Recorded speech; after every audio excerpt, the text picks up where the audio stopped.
This is part 14 of the chapter 13, that is ratio analysis. And in this part, we are going to learn about the return on investment. So, return on investment is also known as return on capital employed, or it is written as ROI. So, it is the relationship of profit before interest and tax with capital employed. Therefore, return on investment is equal to net profit before interest and tax divided by capital employed into 100. So, capital employed can be calculated either by asset side approach or liability side approach.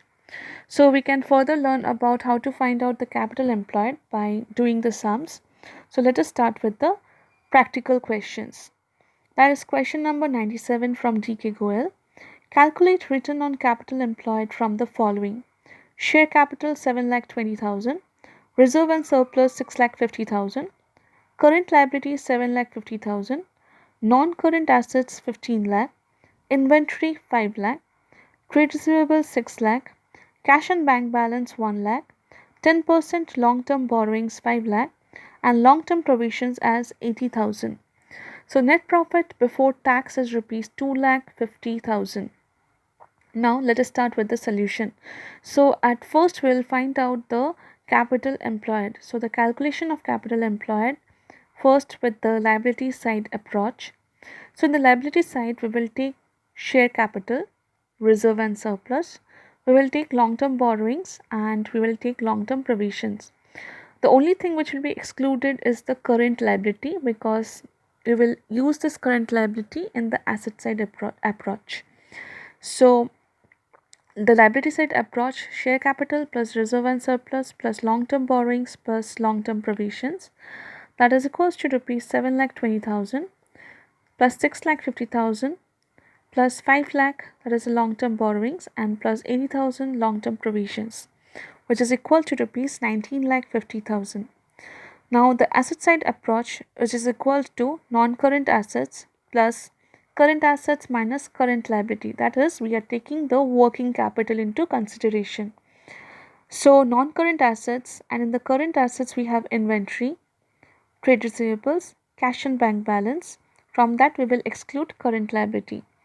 So my non-current assets is 15 lakh plus inventory is 5 lakh, trade receivables is 6 lakh, bank and cash and bank balance is 1 lakh, and current liability which is subtracted, that is 7,50,000.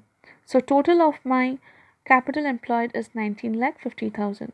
So as you can see, both in this liability side approach and the asset side approach, the capital employed amount is same. Now let us find the net profit before interest and tax. So in the question we already have net profit before tax, that is 2,50,000. We have to add the interest to it to get the net profit before interest and tax. So in the question there was only 10% of long-term borrowings. So we will find out that 10% of long-term borrowings, which is 5 lakh. So 2,50,000 plus 50,000 is equal to rupees 3 lakh. Now writing the formula of ROI, or return on investment, that is net profit before interest and tax divided by capital employed into 100. So that is 3 lakh divided by 19,50,000 into 100, which is equals to 15.38%. So the return on investment is generally expressed as percentage. Moving on to the next question. Question number 99. Net profit after interest and tax is rupees 4,20,000. Current assets equals to rupees 12 lakh. Current liabilities is rupees 4 lakh. Tax rate is 30%. Fixed assets is rupees 22 lakh. And 9% long-term debt is rupees 5 lakh. So let's start with the solution. First we will find out the capital employed amount. So here, as we can see in the question, there is this liability side components are not much. Only one component is there, that is 9% long-term debt. So it's better we find the this capital employed by asset side approach. So by asset side approach, it will be fixed assets plus current assets minus current liability. So my fixed assets is 22 lakh plus current assets is 12 lakh minus 4 lakh is equals to 30 lakh. Now let us find out the net profit.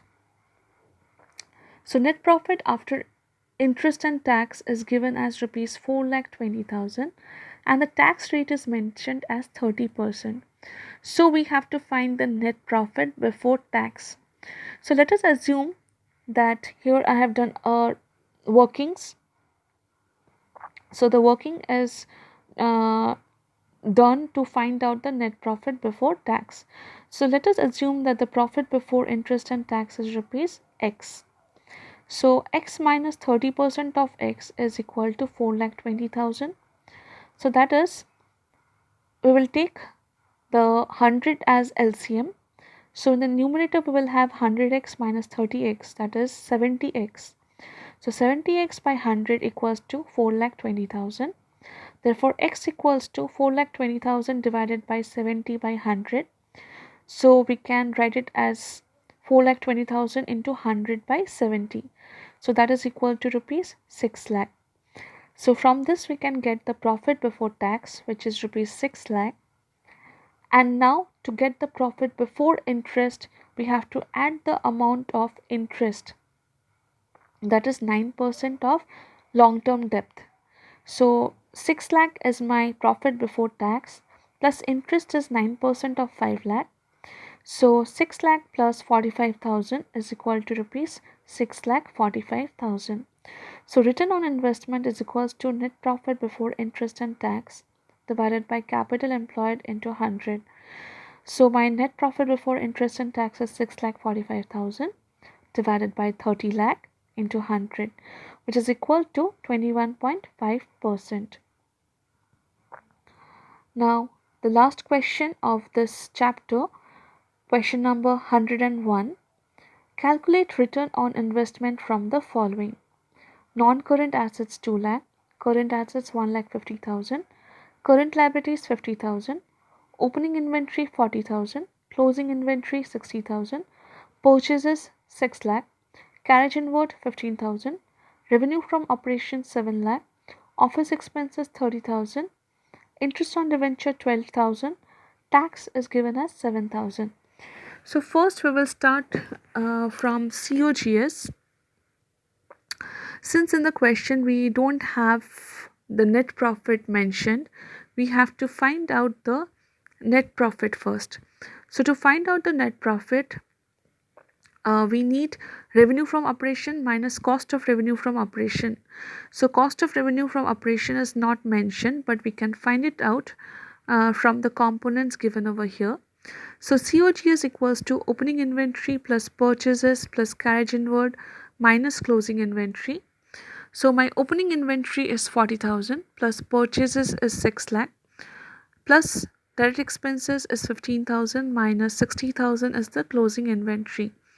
So that is equal to 5,95,000.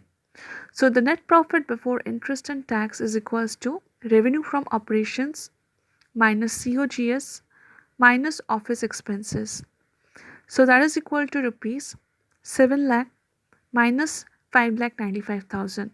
And why are we reducing the office expenses? Because this is an indirect expense. So revenue from operation minus COGS is actually giving us the gross profit.